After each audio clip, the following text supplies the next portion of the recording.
Existe um medo que atravessa gerações, culturas, religiões. Um medo que não escolhe classe social, idade ou crença. É o medo do fim, do colapso, da perda irreparável de tudo aquilo que se conhece. E quando Jesus falou sobre os últimos dias, ele não estava apenas anunciando catástrofes externas ou eventos apocalípticos distantes. Ele estava, na verdade, descrevendo algo muito mais íntimo, muito mais pessoal. Ele estava revelando o que acontece quando a alma humana perde seu eixo, quando o coração se desconecta de sua própria verdade. As palavras de Jesus sobre o fim dos tempos carregam um peso que vai além da literalidade. Elas tocam em algo profundo, algo que Jung compreendeu como poucos. Os sinais apocalípticos que tanto tememos são, antes de tudo, símbolos de uma crise psíquica e espiritual. Não é apenas o mundo lá fora que desmorona. É o mundo dentro de cada um. É a estrutura interna que se fragmenta. É o sentido que se esvai. É a conexão com o sagrado que se rompe. E quando isso acontece, o externo apenas reflete o caos que já existe por dentro. Muitas pessoas vivem hoje seus próprios apocalipses pessoais. Relacionamentos que se desfazem, propósitos que se dissolvem, identidades construídas sobre ilusões que de repente desmoronam como castelos de areia. E a sensação é aterradora, porque parece que tudo está acabando, que não há saída, que o fim chegou. Mas será que é realmente o fim? Ou será que é apenas o término de algo que já não servia mais? Algo que precisava morrer para que o verdadeiro pudesse finalmente nascer. Jesus não estava assustando as pessoas quando falou sobre guerras, terremotos, falsos profetas e o esfriamento do amor. Ele estava alertando. Cuidado com o que acontece quando a alma adormece. Cuidado com o que acontece quando você se perde de si mesmo. Cuidado com o que acontece quando a vida vira performance e o coração se torna apenas um órgão biológico, não mais um centro de sentido. Porque quando isso acontece, você já está vivendo o seu próprio fim dos tempos, mesmo que o mundo ao redor ainda esteja de pé. Este não é um vídeo sobre profecias religiosas. Não é sobre especulações apocalípticas ou tentativas de prever datas e eventos. Este é um vídeo sobre o que acontece quando você perde a conexão com o que realmente importa. Sobre o que acontece quando você deixa que o barulho externo silencie a voz interna. Sobre o que acontece quando você vive tanto para os outros que esquece de viver para si mesmo. E principalmente sobre como reconhecer esses sinais antes que seja tarde demais. Jung passou a vida estudando os símbolos do inconsciente coletivo. Ele compreendia que os mitos, as religiões, as profecias não são apenas histórias antigas ou crenças ultrapassadas. São mapas da psique humana. São descrições simbólicas de processos internos que todos nós atravessamos. O fim do mundo, nesse sentido, não é um evento externo aguardando para acontecer. É um símbolo de transformação, de morte e renascimento, de destruição necessária para que algo novo possa emergir. Mas essa destruição dói, porque tudo o que conhecemos parece estar sendo arrancado. Tudo o que construímos parece estar sendo demolido. E no meio dessa dor, é difícil enxergar que, talvez, isso seja necessário. Que talvez as estruturas que estão caindo eram falsas desde o início. Que talvez a identidade que está sendo destruída nunca foi realmente sua. Que talvez o relacionamento que terminou já estava morto há muito tempo. Que talvez o emprego que você perdeu estava matando sua alma lentamente. O fim dos tempos, quando compreendido dessa forma, não é terror. É libertação, não é punição, é convite. Um convite para parar, para olhar, para reconhecer o que está morrendo dentro de você e principalmente para ter a coragem de deixar morrer. Porque só o que morre pode renascer. Só o que é desconstruído pode ser reconstruído de forma verdadeira. Só o que se desorganiza completamente pode ser organizado em silêncio, com autenticidade, com presença. As palavras de Jesus eram urgentes porque ele sabia. A humanidade tem uma tendência perigosa de adormecer, de viver no automático, de substituir o sentir pelo fazer, de trocar a presença pela performance. E quando isso acontece em escala coletiva, o resultado é catastrófico. Não apenas externamente, mas internamente, porque uma sociedade de pessoas desconectadas de si mesmas é uma sociedade apocalíptica, mesmo que as aparências digam o contrário. E aqui está o ponto central. Você não precisa esperar o fim do mundo para despertar. Você não precisa aguardar catástrofes externas para reconhecer a catástrofe interna.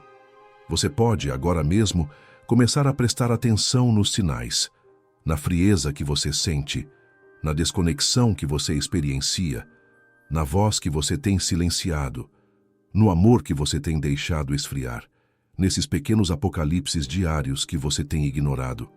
Este vídeo é um convite para olhar esses sinais não com medo, mas com curiosidade, não com negação, mas com honestidade. Porque quando Jesus falou sobre os últimos dias, ele também falou sobre vigilância, sobre atenção, sobre estar desperto. E estar desperto significa, antes de tudo, estar presente. Presente para sua própria vida, presente para seus próprios sinais, presente para sua própria transformação. Jung dizia que não nos tornamos iluminados, imaginando figuras de luz, mas tornando a escuridão consciente. E é isso que faremos aqui. Vamos tornar conscientes os sinais apocalípticos que vivemos internamente. Vamos reconhecer os falsos profetas que habitam nossa própria mente. Vamos encarar as guerras que travamos conosco mesmos. Vamos sentir a frieza que permitimos que tomasse conta do nosso coração. Porque só o que é consciente pode ser transformado.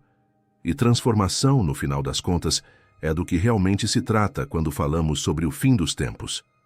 Antes de aprofundarmos no conteúdo de hoje, preciso pausar por um momento e agradecer.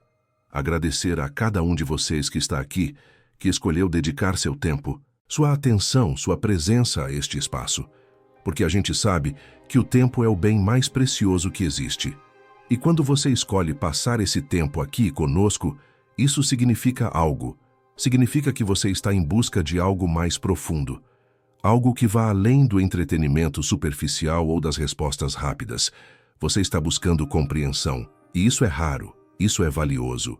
Este canal nasceu de um desejo sincero de criar um espaço terapêutico em meio ao caos da internet.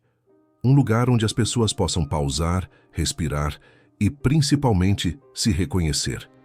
Porque a gente acredita que a verdadeira transformação começa quando você se vê refletido em palavras que descrevem exatamente o que você está sentindo, mas não conseguia nomear.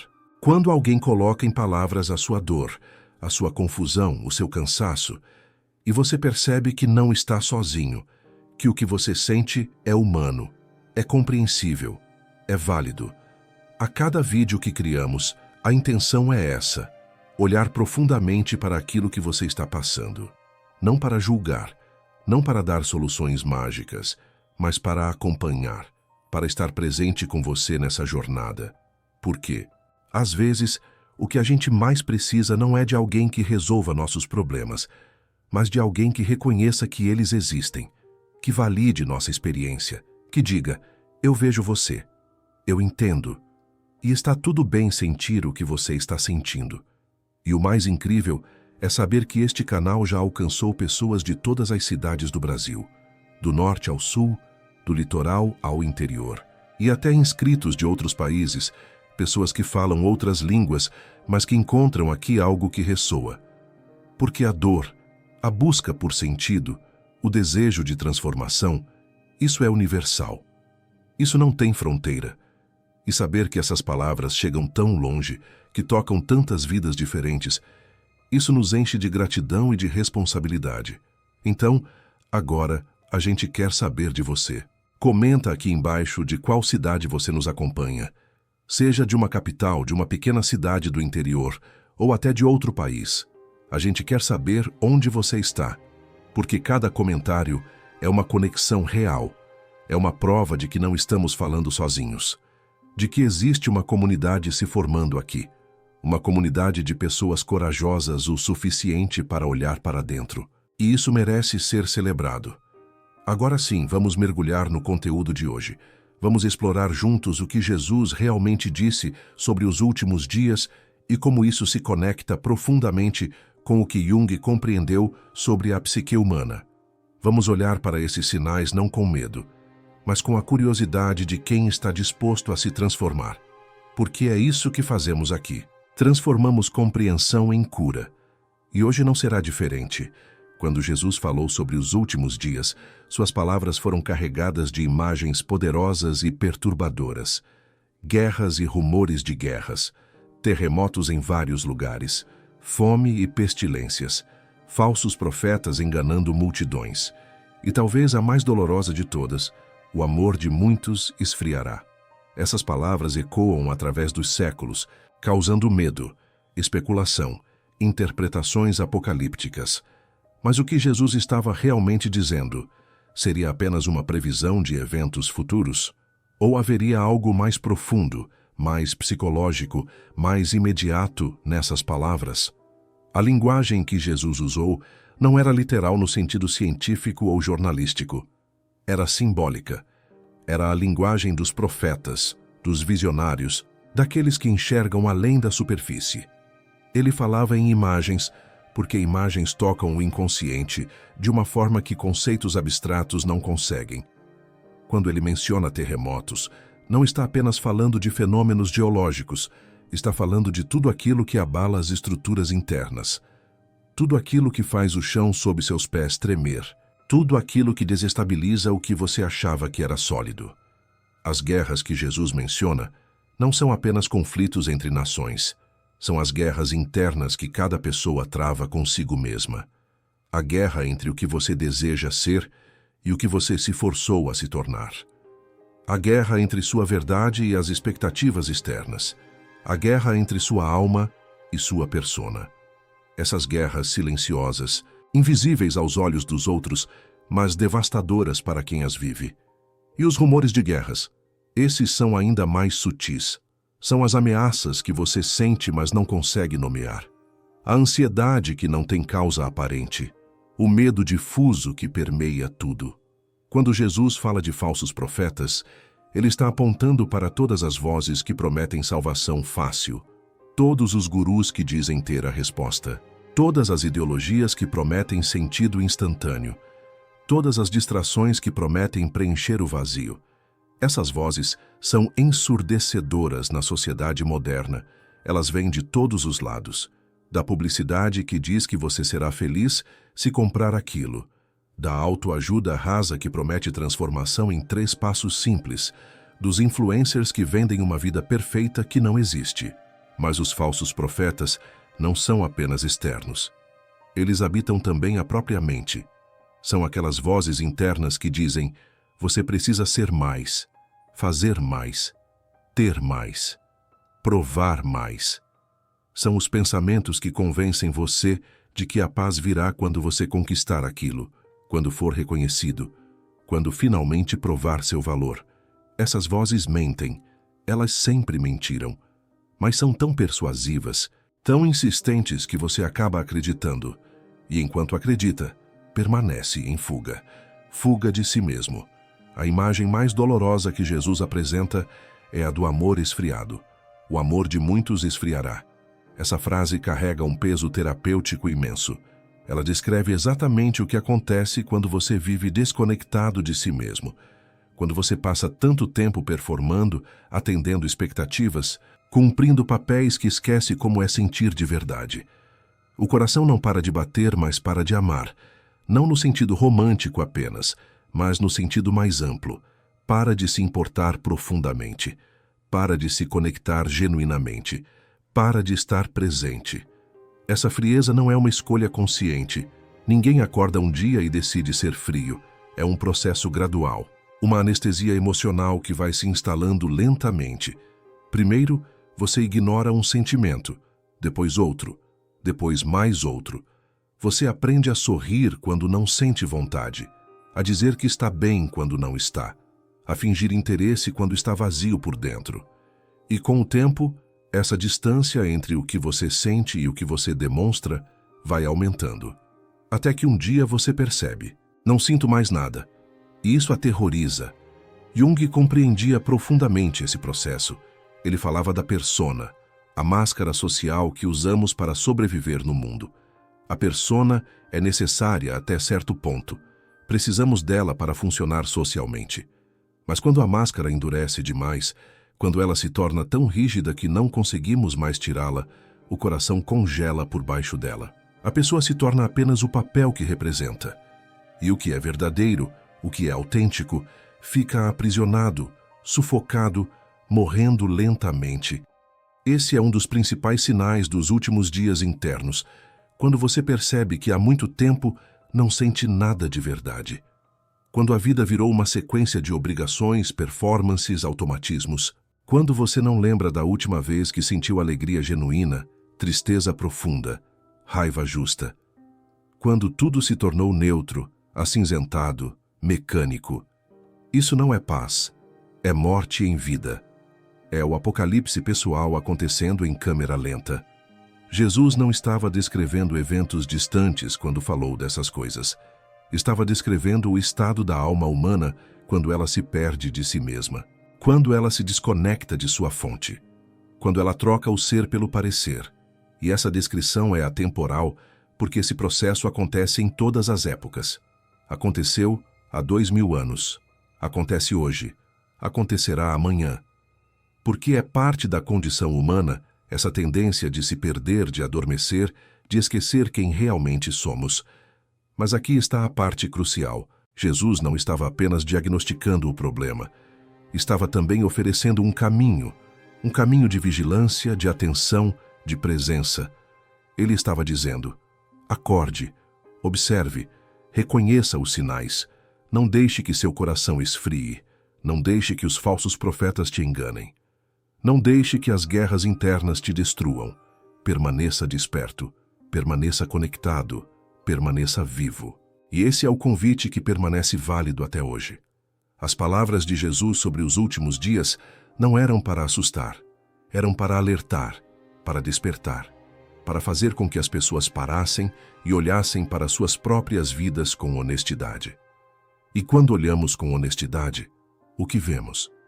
Vemos os sinais que temos ignorado, a frieza que temos permitido, as vozes falsas que temos seguido, as guerras internas que temos negado. E ver isso, por mais doloroso que seja, é o primeiro passo para a transformação, porque só o que é visto pode ser mudado. Jung dedicou grande parte de sua obra a compreender os símbolos do inconsciente coletivo. Ele percebeu que os mitos, as lendas, as profecias religiosas não eram apenas histórias inventadas ou crenças irracionais. Eram expressões simbólicas de processos psicológicos profundos que toda a humanidade compartilha.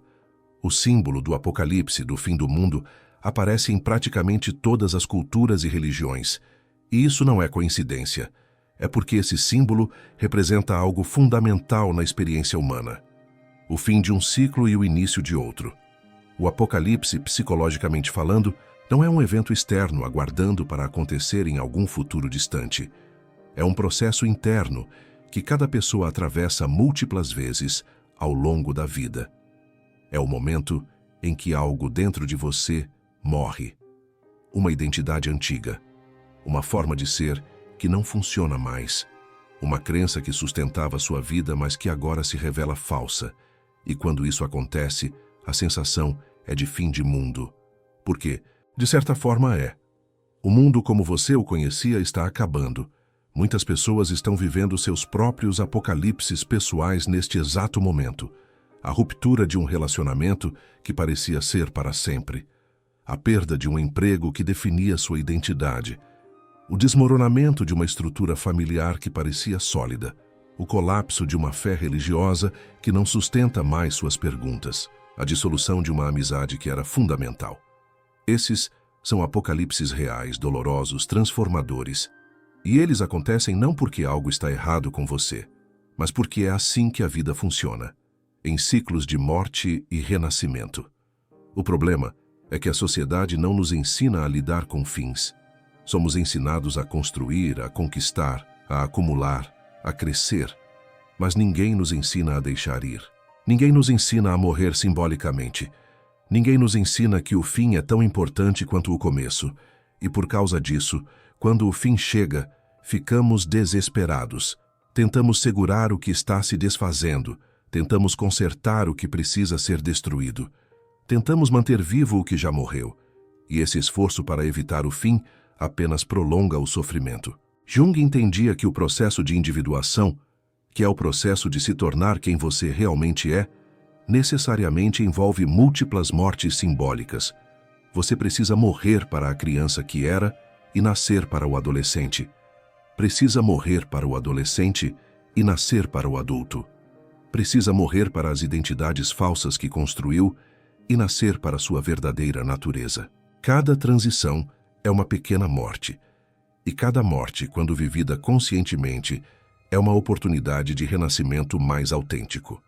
O apocalipse pessoal acontece quando você construiu sua vida sobre fundações falsas, sobre expectativas externas, sobre papéis que não escolheu, mas que aceitou para ser aceito, sobre relacionamentos que mantém não por amor, mas por medo da solidão, sobre carreiras que seguiu não por vocação, mas por pressão social. Essas fundações podem sustentar a estrutura por um tempo, mas eventualmente elas racham, e quando racham, tudo desmorona. E o desmoronamento é aterrorizante, mas também é libertador. Porque quando as estruturas falsas caem, quando as máscaras se despedaçam, quando as ilusões se dissolvem, o que resta é o que é verdadeiro. E o verdadeiro, por mais assustador que pareça no início, é o único chão sólido que existe. Você pode ter perdido o relacionamento, mas descobriu que consegue ficar consigo mesmo. Pode ter perdido o emprego, mas descobriu talentos que ignorava. Pode ter perdido a fé antiga, mas encontrou uma espiritualidade mais profunda. O Apocalipse destrói, sim, mas destrói apenas o que era falso. E aqui está o paradoxo. Você precisa do fim para poder começar de verdade. Precisa da destruição para poder construir algo autêntico. Precisa da morte simbólica para poder viver de verdade. Jung chamava isso de morte e renascimento psicológico. E esse processo não acontece uma vez só. Acontece várias vezes ao longo da vida. Cada vez que você cresce, cada vez que você evolui, algo antigo em você precisa morrer. E se você resiste a essa morte, você paralisa. Fica preso no passado. Vive como um fantasma de quem costumava ser. Os sinais apocalípticos que Jesus descreveu são, portanto, sinais de que algo está morrendo. E isso assusta, porque a mente humana tem pavor da morte, seja ela literal ou simbólica. A mente quer controle, previsibilidade, segurança. E o Apocalipse é exatamente o oposto disso. É caos, incerteza, dissolução. Mas é também, paradoxalmente, o caminho para a verdadeira ordem. Não a ordem imposta de fora, mas a ordem que emerge naturalmente quando você se alinha com sua verdade interna. Quando você entende o Apocalipse como símbolo interno, as palavras de Jesus ganham uma nova dimensão.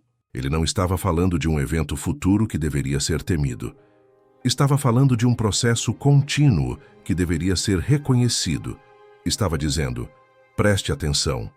Quando você sentir que tudo está desmoronando, quando parecer que o mundo está acabando, não entre em pânico.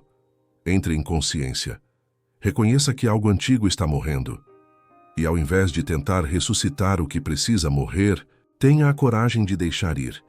Essa coragem é rara, porque exige que você confie em algo que não pode ver. Exige que você solte o conhecido para abraçar o desconhecido.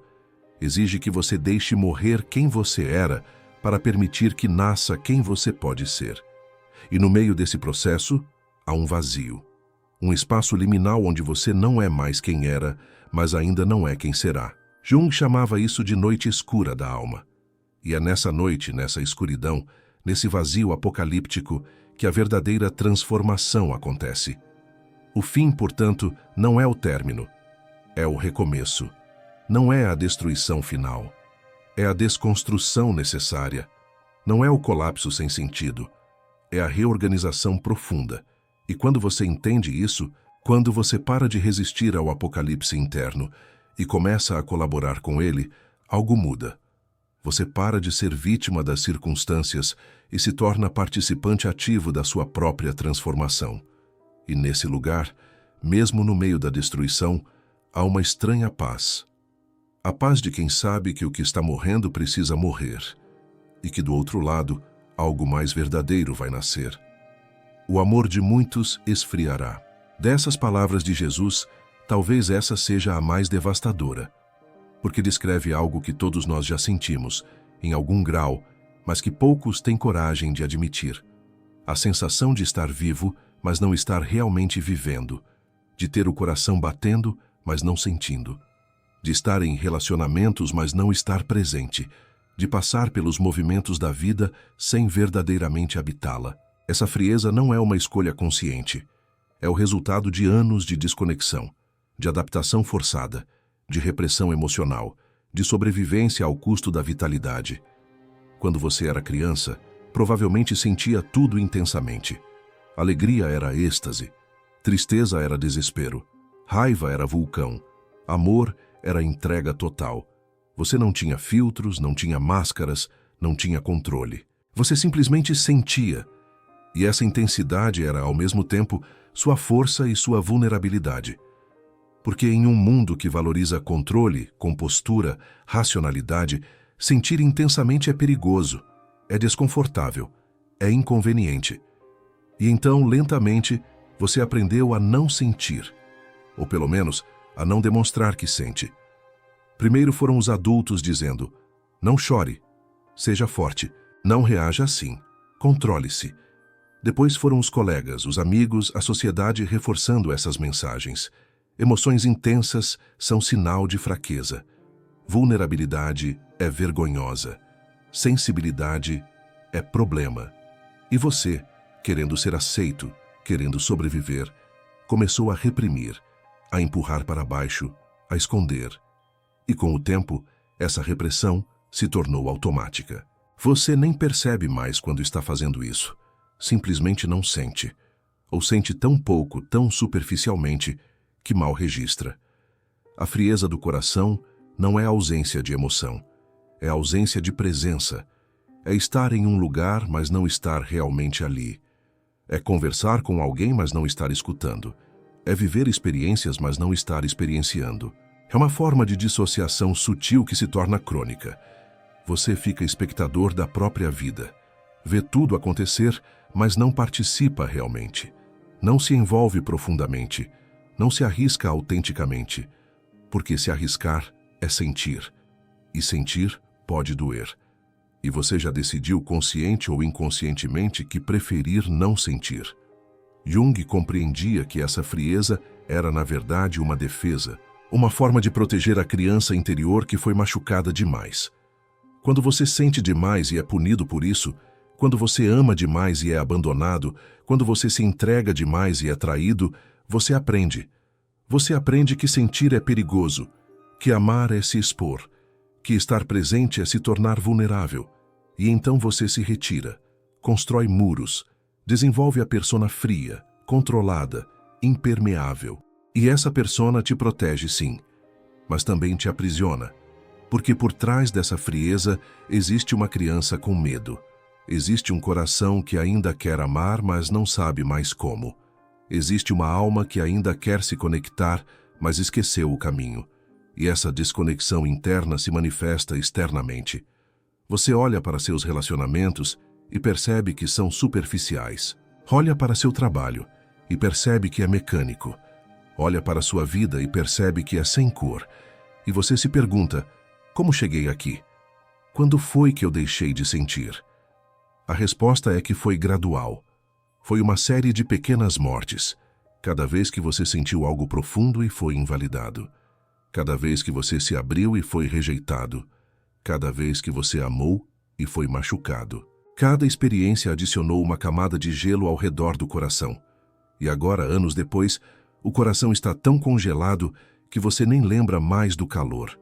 Você nem lembra mais como é sentir plenamente. E essa amnésia emocional te faz acreditar que isso é normal. Que todo mundo é assim. Que é só você sendo maduro, racional, realista. Mas não é. É você estando morto por dentro, enquanto permanece vivo por fora. E Jesus sabia que isso aconteceria. Que as pessoas se desconectariam de seus corações. Que a capacidade de amar seria substituída pela capacidade de funcionar, que a presença genuína seria trocada pela performance adequada. E ele alertou sobre isso não para julgar, mas para despertar, para fazer com que as pessoas reconhecessem. Meu coração esfriou, e esse reconhecimento é o primeiro passo para o degelo, porque a frieza pode ser revertida. O coração pode descongelar, mas não de repente, não com um estalo de dedos. Descongelar um coração é um processo lento, gradual, muitas vezes doloroso, porque quando o gelo derrete, você sente tudo aquilo que estava congelado, toda a dor que evitou, toda a tristeza que reprimiu, toda a raiva que engoliu, toda a mágoa que guardou. E isso pode ser avassalador. É como ter membros congelados que começam a descongelar. A sensação é de dor intensa, mas é uma dor necessária. É a dor do retorno à vida. E Jung ensinava que esse retorno à vida passa necessariamente pelo encontro com a sombra. A sombra é tudo aquilo que você reprimiu, todas as partes de si mesmo que julgou inaceitáveis, todas as emoções que aprendeu a esconder, toda a vulnerabilidade que aprendeu a negar. A sombra não é má, é apenas inconsciente. E quando você tem coragem de descer até ela, de reconhecê-la, de integrá-la, algo extraordinário acontece. Você se torna inteiro novamente, não perfeito, não indolor, mas inteiro, completo, humano. O processo de descongelar o coração exige que você crie espaço para sentir, que você permita que as emoções surjam sem julgá-las, que você chore quando precisar chorar, que você sinta raiva quando houver raiva, que você reconheça a tristeza quando ela aparecer, que você não tente controlar, consertar ou explicar tudo, apenas sentir. E isso é revolucionário em um mundo que te ensinou o contrário. Em um mundo que te ensinou que sentir é fraqueza, permitir-se sentir é um ato de coragem extrema. Quando Jesus falou sobre o amor esfriando, ele estava descrevendo exatamente esse estado. O estado de estar vivo biologicamente, mas morto emocionalmente. E ele estava alertando. Não deixe que isso aconteça com você. Não deixe que o mundo te congele. Não deixe que as feridas te fechem completamente. Mantenha o coração vivo, mesmo que doa, mesmo que seja assustador, mesmo que te torne vulnerável, porque um coração que sente, mesmo quando dói, é infinitamente melhor que um coração congelado que não sente nada.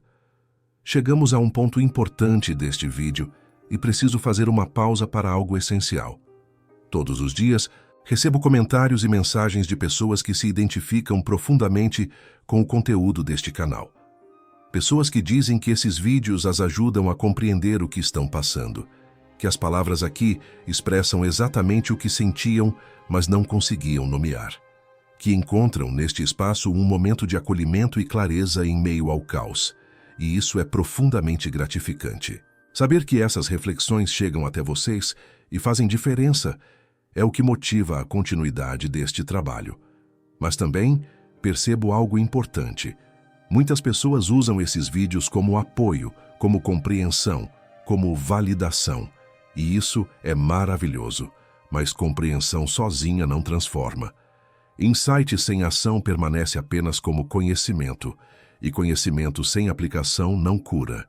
Você pode assistir a centenas de vídeos sobre transformação pessoal, pode entender profundamente tudo o que foi dito, pode se identificar com cada palavra, mas se não der o próximo passo, se não colocar algo em prática, nada muda.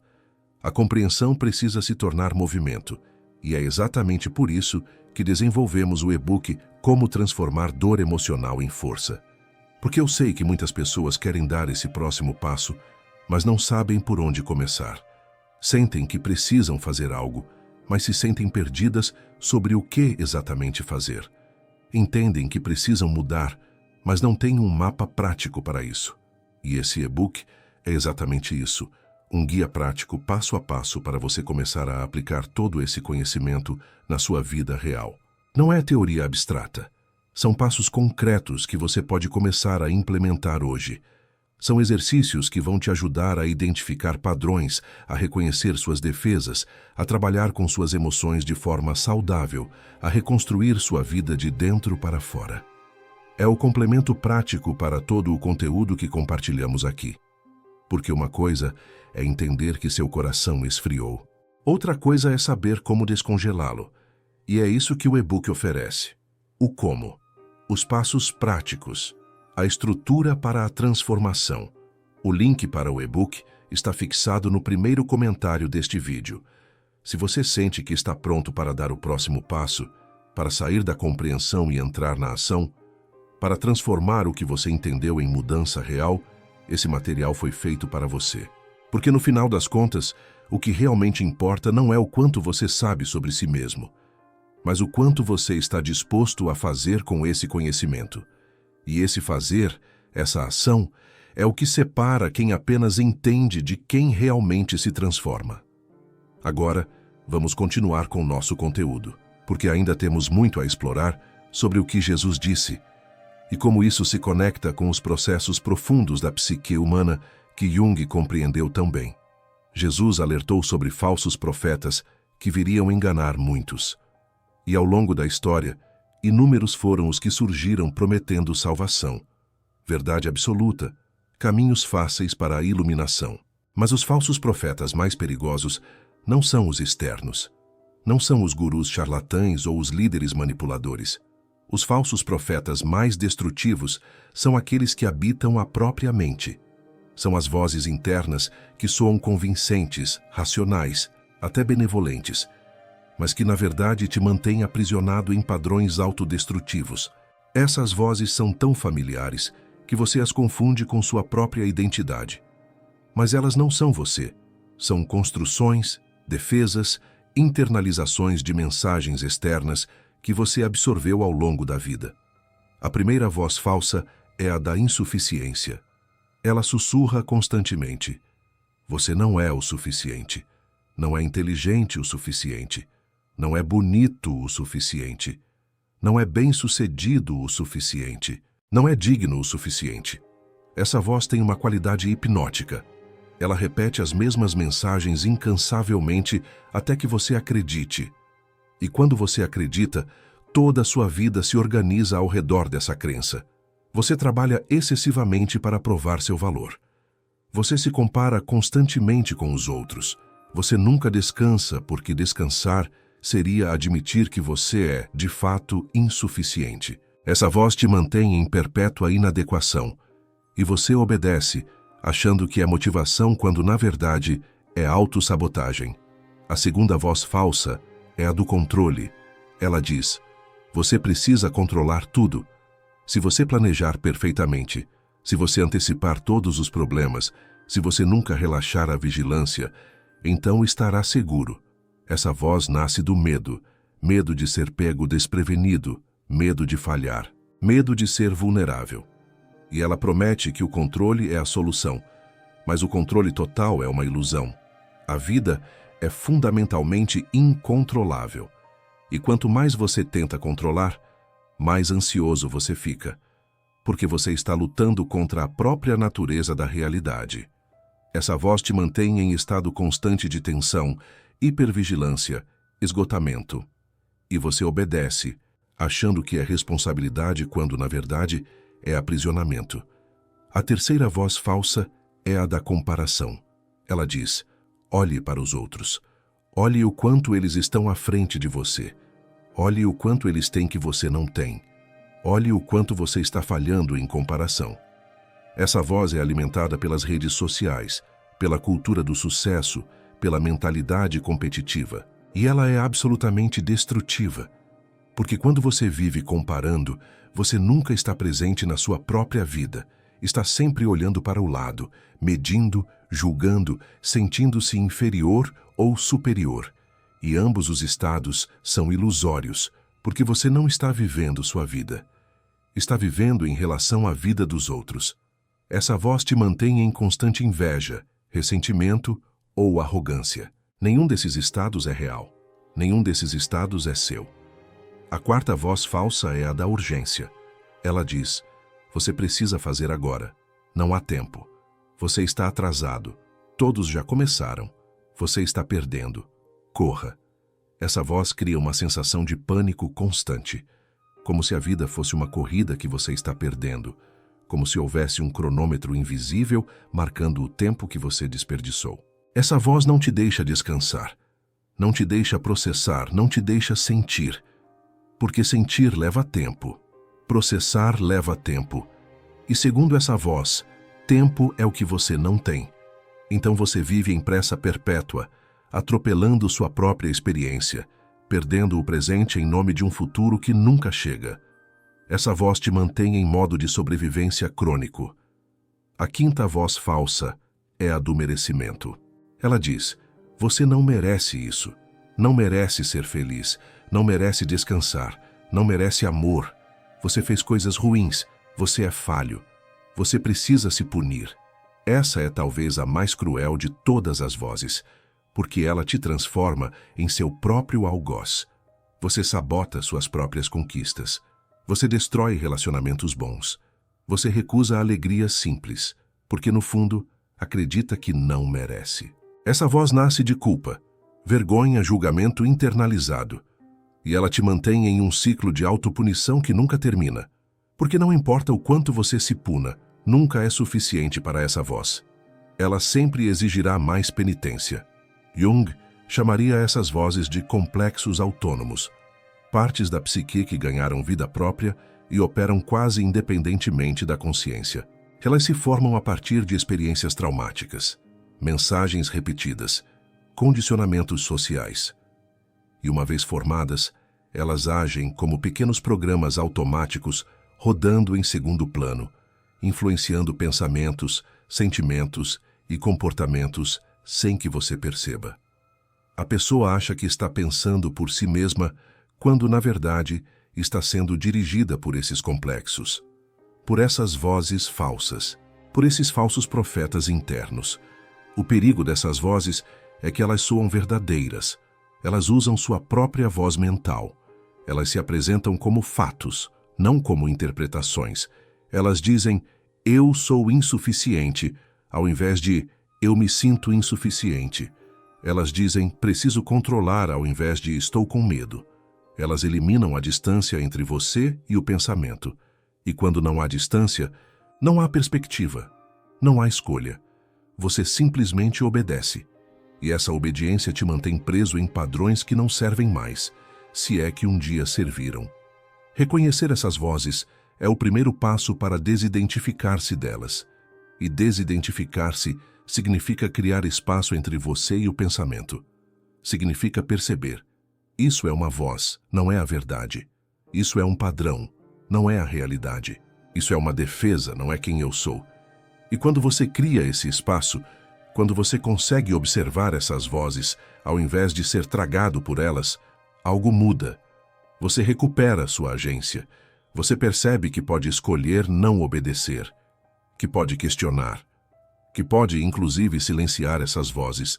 Mas silenciar não significa reprimir, significa desautorizar. Significa retirar o poder que você inadvertidamente deu a elas.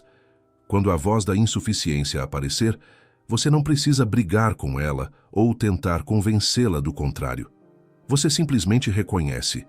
Essa é a voz da insuficiência. Ela está aqui de novo. Mas eu não preciso acreditar nela. E então você volta sua atenção para o que é real, para o que você está sentindo no corpo, para o que você está realmente experienciando, não para o que essa voz está dizendo sobre a experiência. Jesus alertou sobre falsos profetas porque sabia que a humanidade seria vulnerável a eles. Vulnerável às promessas fáceis, às respostas rápidas, aos caminhos que evitam o encontro com a própria verdade. E essas vozes internas são exatamente isso. Atalhos que prometem segurança, mas que, na verdade, te mantêm na prisão. A insuficiência promete que, se você trabalhar duro o suficiente, será finalmente suficiente. O controle promete que, se você se esforçar, estará seguro. A comparação promete que, se você for melhor que os outros, será valioso. A urgência promete que, se você correr, alcançará. O desmerecimento promete que, se você se punir, será purificado. Todas mentiras. A verdade é o oposto. Você já é suficiente. A segurança não vem do controle externo, mas da confiança interna. Seu valor não depende de comparação. O tempo não está contra você. E você não precisa se punir para ser digno. Essas são as verdades que essas vozes querem que você nunca descubra. Porque se você descobre, elas perdem o poder. E quando perdem o poder, você fica livre. Livre para ser quem realmente é. Livre para viver a partir da autenticidade, não do medo.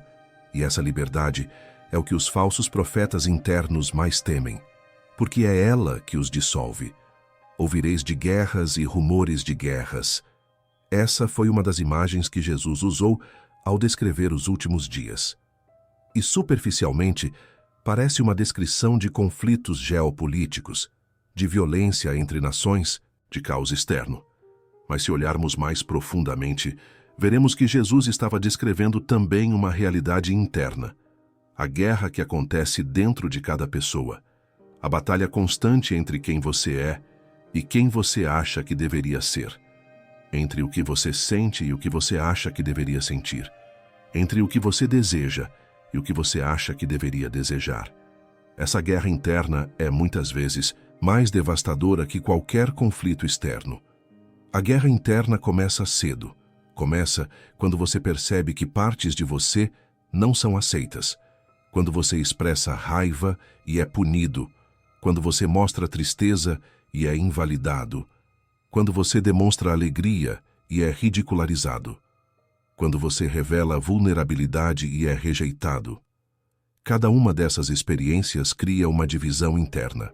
Uma parte de você que é aceita e outra que precisa ser escondida. E com o tempo essas divisões se aprofundam. Você desenvolve um self público e um self privado. Uma persona apresentável e uma sombra reprimida. E entre esses dois, há uma guerra constante. A persona é quem você mostra ao mundo. É a versão editada, controlada, socialmente adequada de você. É quem você se tornou para ser aceito, aprovado, amado. A persona não é necessariamente falsa. É uma adaptação necessária para viver em sociedade. Mas quando a persona se torna muito rígida, quando ela se torna a única parte de você que tem permissão de existir, então você está em guerra consigo mesmo. Porque há partes genuínas, autênticas, vitais de você que estão sendo constantemente reprimidas, negadas, exiladas. Que essas partes não desaparecem. Elas permanecem ativas no inconsciente, criando tensão, ansiedade e inquietação. A sombra contém tudo aquilo que a persona não pode admitir. Se sua persona é sempre forte, sua sombra carrega a vulnerabilidade. Se sua persona é sempre gentil, sua sombra carrega a raiva. Se sua persona é sempre racional, sua sombra carrega a emoção. Se sua persona é sempre generosa, sua sombra carrega o egoísmo. A sombra não é má, é apenas inconsciente. É a totalidade de você que não teve permissão de ser integrada. E quando você nega a sombra, quando você recusa reconhecê-la, ela se volta contra você. Ela se manifesta em comportamentos compulsivos, projeções, explosões emocionais, autossabotagem. A guerra entre persona e sombra é exaustiva. Você gasta uma quantidade imensa de energia mantendo a sombra reprimida. Energia que poderia ser usada para viver, criar, amar, crescer, é desperdiçada em manter uma divisão interna. E essa divisão se manifesta de várias formas. Na sensação de estar sempre fingindo. Na incapacidade de relaxar completamente. No medo constante de ser descoberto. Na vergonha que surge sem razão aparente. Na raiva que explode desproporcionalmente. Na tristeza que vem do nada. Todos esses são sinais de que a guerra interna está acontecendo. Jung dedicou muito de seu trabalho a compreender essa guerra. Ele via que a maioria das neuroses, das ansiedades, dos sofrimentos psicológicos vinham dessa divisão interna.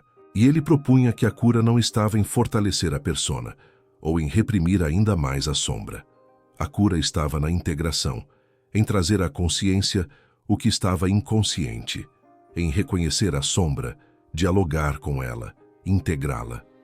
Não se trata de se tornar suas partes sombrias, mas de reconhecer que elas existem, que são parte de você e que têm algo a ensinar. Mas integrar a sombra é aterrorizante, porque significa reconhecer coisas sobre você que você sempre negou. Significa admitir que você não é tão bom quanto pensava, que você tem capacidade para crueldade, egoísmo, mesquinhez. Significa olhar para partes de você que você julga inaceitáveis.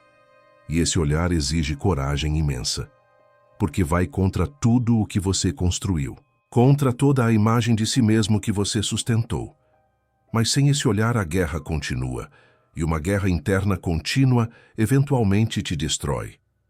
Os rumores de guerras que Jesus menciona são ainda mais insidiosos que as guerras declaradas, porque os rumores são a antecipação, são as ameaças que você sente, mas não consegue nomear. É a sensação de que algo terrível está prestes a acontecer, mas você não sabe exatamente o que.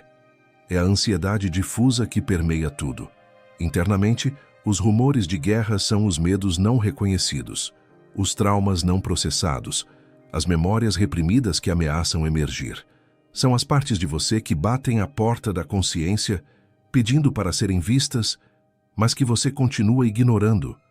E essa ignorância cria tensão constante. A ansiedade crônica é, muitas vezes, resultado desses rumores de guerras internos. Você não está necessariamente em perigo real no momento presente, mas sente como se estivesse. Porque há uma guerra interna acontecendo. Há partes de você em conflito. Há emoções reprimidas querendo sair. Há verdades não ditas querendo ser expressas. E enquanto você mantém tudo isso sob controle rígido, seu sistema nervoso permanece em estado de alerta. Porque em algum nível você sabe que não pode manter esse controle para sempre, que eventualmente algo vai ceder. E muitas vezes o que cede não é uma explosão dramática, é um colapso silencioso. É a depressão que se instala, é o esgotamento que se torna crônico, é a sensação de vazio que se aprofunda, é a desconexão que se torna permanente. Porque você não pode lutar uma guerra interna indefinidamente sem consequências. O corpo cobra, a mente cobra, a alma cobra, e quando a cobrança vem, ela vem com força, vem como crise, vem como colapso, vem como o apocalipse pessoal que você tentou evitar ao reprimir a guerra interna. Jesus sabia que essas guerras aconteceriam, que as pessoas lutariam consigo mesmas, que se dividiriam internamente, que gastariam suas vidas tentando ser quem não são enquanto reprimem quem realmente são. E ele alertou sobre isso não para assustar, mas para despertar, para fazer com que as pessoas reconhecessem: há uma guerra acontecendo dentro de mim, e essa guerra não pode ser vencida pela repressão, não pode ser vencida pelo controle, só pode ser resolvida pela integração, pela paz interna que vem quando você para de lutar contra si mesmo. E essa paz não é a ausência de conflito, é a presença de integridade, é quando todas as partes de você podem existir sem que você precise escolher apenas uma, quando você pode ser forte e vulnerável, racional e emocional, generoso e autocentrado quando necessário. Quando você não precisa mais dividir-se em bem e mal, aceitável e inaceitável, luz e sombra. Quando você pode ser inteiro. E essa inteireza, essa integração, é o que dissolve a guerra interna. É o que traz a paz que Jesus falava. Não a paz externa, que depende de circunstâncias, mas a paz interna, que permanece independentemente do que aconteça fora. Há algo profundamente paradoxal nas palavras de Jesus sobre os últimos dias. Ele fala de destruição, caos, colapso. Mas subjacente a tudo isso, há uma promessa de renovação. Há a compreensão de que o fim não é realmente o fim. É a transição. É o espaço entre o que era e o que será. E nesse espaço, há oportunidade. Oportunidade para que o falso seja removido e o verdadeiro possa emergir. Mas para isso, o desmoronamento é necessário. Por mais doloroso que seja, por mais assustador que pareça, o colapso das estruturas antigas é a preparação do terreno para algo novo.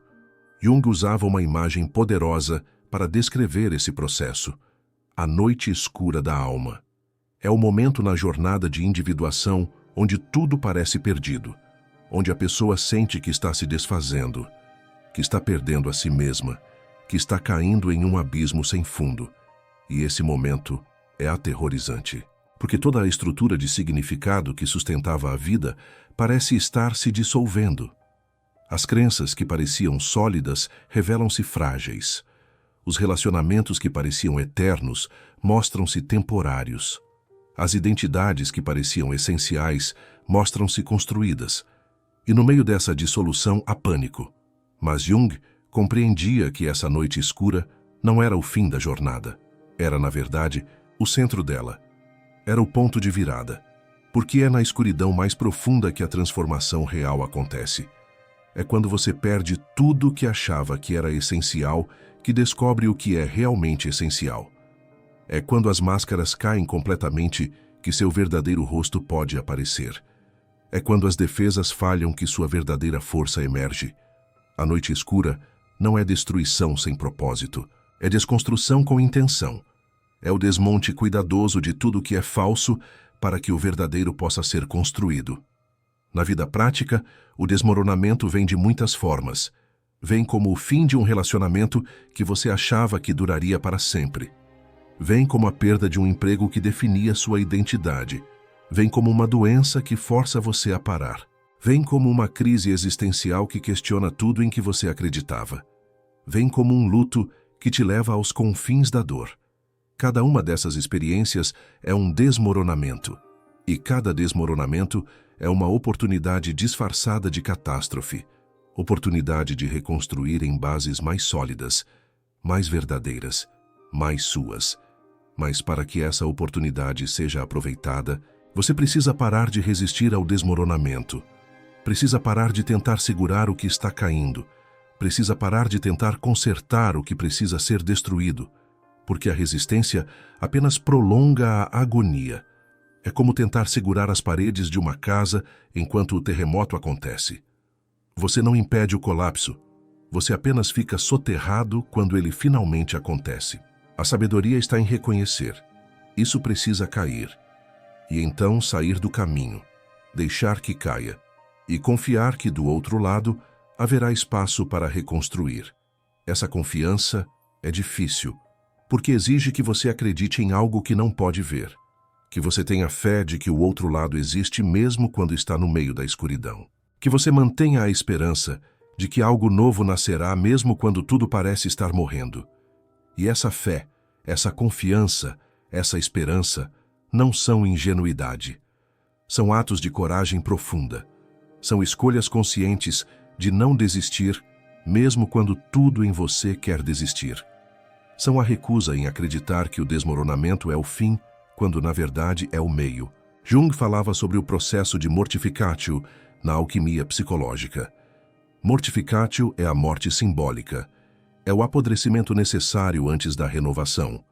Na alquimia literal, era o estágio onde a matéria tinha que ser decomposta completamente antes de poder ser transformada em ouro. Psicologicamente é o mesmo. Você precisa permitir que as estruturas psíquicas antigas morram, que as identidades falsas se decomponham, que os padrões antigos apodreçam. E isso não é agradável. É feio, doloroso, desconfortável. Mas é necessário, porque você não pode construir o novo sobre o velho. O velho precisa morrer primeiro. E o que morre no desmoronamento? Não é o essencial de você. O essencial é indestrutível. O que morre são as ilusões, as máscaras, as defesas, as histórias falsas que você contou sobre si mesmo, as crenças limitantes que você carregou, as identidades emprestadas que você assumiu, as expectativas que você internalizou. Tudo isso precisa morrer, e quando morre, pode parecer que você está morrendo. Porque você confundiu essas coisas com quem você é, mas não são. Você continua mais nu, mais exposto, mais vulnerável, mas mais verdadeiro, mais real, mais inteiro. O desmoronamento também revela o que sempre esteve lá, mas estava escondido. Quando as estruturas superficiais caem, o que está na fundação fica visível. E às vezes, o que está na fundação é belo, é forte, é sólido. São seus valores genuínos, seu amor verdadeiro, sua coragem autêntica, sua bondade essencial. Essas coisas não desmoronam porque não eram construídas. Eram. E quando tudo o mais cai, elas permanecem. E você percebe. Isso é o que realmente importa. Isso é quem eu realmente sou. E essa revelação por si só já faz todo o desmoronamento valer a pena. Mas outras vezes, o que está na fundação não é tão belo. São feridas não curadas, traumas não processados, raivas guardadas, mágoas profundas. E quando o desmoronamento revela isso, a tentação é reconstruir rapidamente para cobrir de novo, para não ter que lidar. Mas se você fizer isso, estará apenas adiando o inevitável, porque essas feridas continuarão lá e, eventualmente, causarão outro desmoronamento. A sabedoria está em aproveitar que a fundação está exposta para finalmente tratar do que precisa ser tratado, para curar o que precisa ser curado, para processar o que precisa ser processado, antes de reconstruir.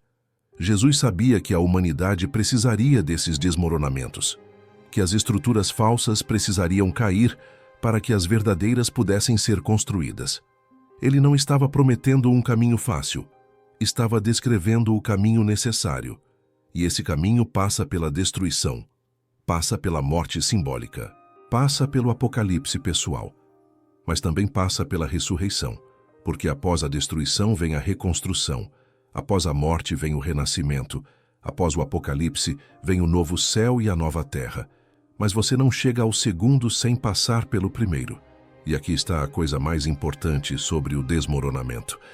Você não passa por ele sozinho, mesmo quando parece que sim. Mesmo quando a sensação é de solidão absoluta. Há algo maior te sustentando. Jung chamava de self. Outros chamam de Deus, universo, consciência superior. O nome não importa tanto quanto a experiência. A experiência de que, mesmo no colapso mais profundo, há algo em você que não colapsa. Algo que observa. Algo que permanece. E é desse lugar que você eventualmente se reconstrói. Não do ego ferido, mas do self eterno. O desmoronamento, portanto, não é punição. É convite. Não é fim. É transição. Não é destruição aleatória. É desconstrução intencional.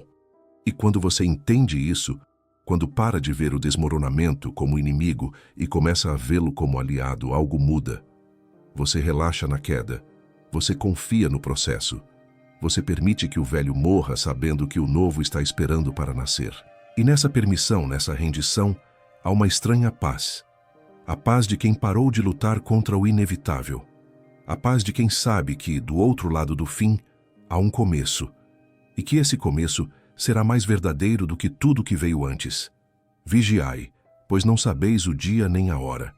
Essa foi uma das instruções mais enfáticas que Jesus deu ao falar sobre os últimos dias. E superficialmente, parece um chamado para viver em alerta constante, em paranoia, esperando o fim a qualquer momento. Mas a vigilância que Jesus propunha não era neurótica, era meditativa. Não era sobre ter medo do futuro, era sobre estar presente no agora. Vigiar, nesse contexto, significa estar desperto, estar atento, estar consciente. Não deixar que a vida passe enquanto você está dormindo, mesmo com os olhos abertos, porque é possível viver anos inteiros no modo automático, sem realmente estar presente para a própria vida. A vida moderna é projetada para tirar você do presente. A tecnologia, as redes sociais, o trabalho constante, as preocupações financeiras, as demandas intermináveis. Tudo conspira para manter sua mente ou no passado, ruminando sobre o que já aconteceu, ou no futuro, ansiosa sobre o que pode acontecer. E enquanto você está preso entre passado e futuro, o presente escorrega. Você come sem saborear, conversa sem escutar realmente, trabalha sem estar engajado, vive sem estar vivo. E isso é exatamente o oposto da vigilância que Jesus propunha. Vigiar é estar atento aos sinais externos, sim, mas principalmente aos sinais internos. É perceber quando seu corpo está tenso, quando sua respiração está superficial, Quando sua mente está acelerada, quando seu coração está fechado, quando você está agindo por hábito ao invés de escolha, quando você está seguindo o roteiro automático ao invés de responder genuinamente à vida. Esses são os sinais de que você está dormindo, de que está no piloto automático, de que está perdendo a si mesmo. E a vigilância é o que te acorda. Jung compreendia a vigilância como atenção ao self, a totalidade do seu ser.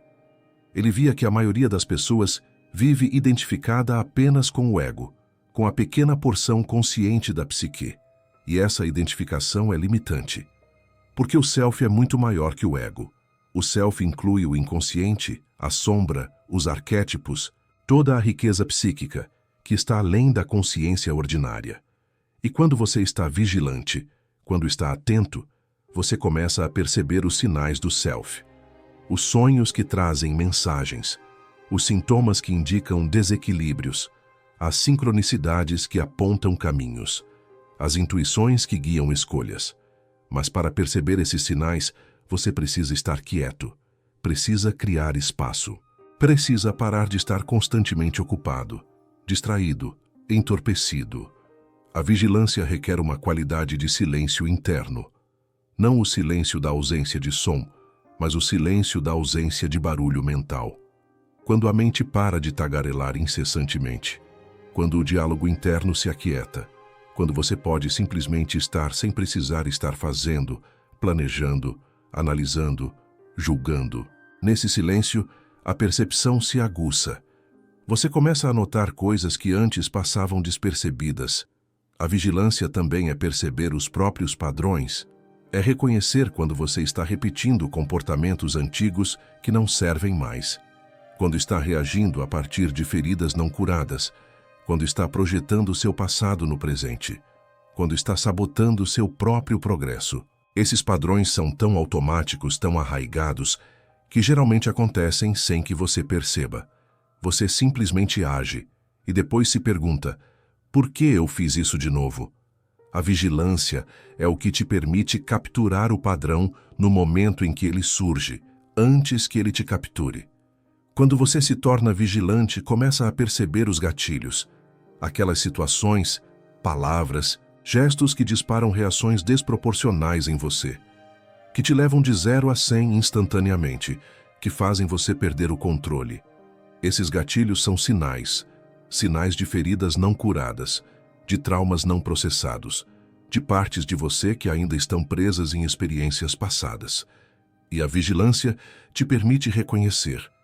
Isso não é sobre o que está acontecendo agora. Isso é sobre o que aconteceu antes. E quando você reconhece, você pode escolher não reagir automaticamente. Pode criar espaço entre o estímulo e a resposta. Pode responder conscientemente ao invés de reagir inconscientemente. A vigilância também envolve perceber a energia. Perceber quando você está energeticamente esgotado, quando está dando mais do que tem, quando está em relacionamentos ou situações que drenam sua vitalidade, quando está se forçando além dos seus limites. O corpo sempre dá sinais antes de colapsar completamente. Cansaço crônico, dores inexplicáveis, doenças recorrentes, insônia, irritabilidade. Mas no modo automático, esses sinais são ignorados. Você empurra, força, continua, até que não pode mais. A vigilância é perceber os sinais cedo e agir antes que seja tarde demais. Mas a vigilância não é apenas sobre problemas. É também sobre perceber momentos de beleza, de graça, de conexão. É perceber o sabor real da comida, a sensação do ar na pele, o sorriso genuíno de alguém, o silêncio confortável de uma presença amada. Esses momentos estão sempre acontecendo. Mas quando você não está presente, quando não está vigilante, você os perde. Eles passam despercebidos e depois você se pergunta por que a vida parece tão vazia. É porque você não estava lá. Você estava fisicamente presente, mas mentalmente ausente.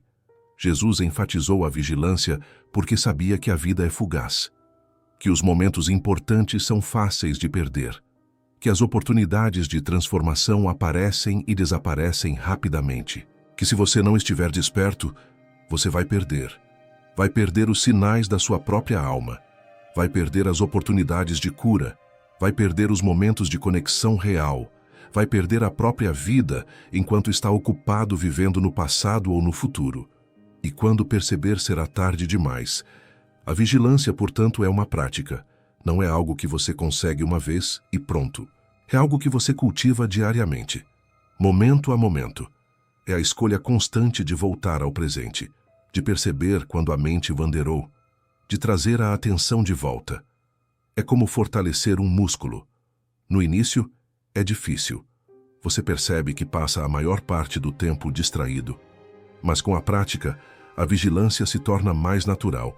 Você passa mais tempo presente, mais tempo consciente, mais tempo realmente vivo. E quando você está vigilante, quando está realmente presente, algo extraordinário acontece.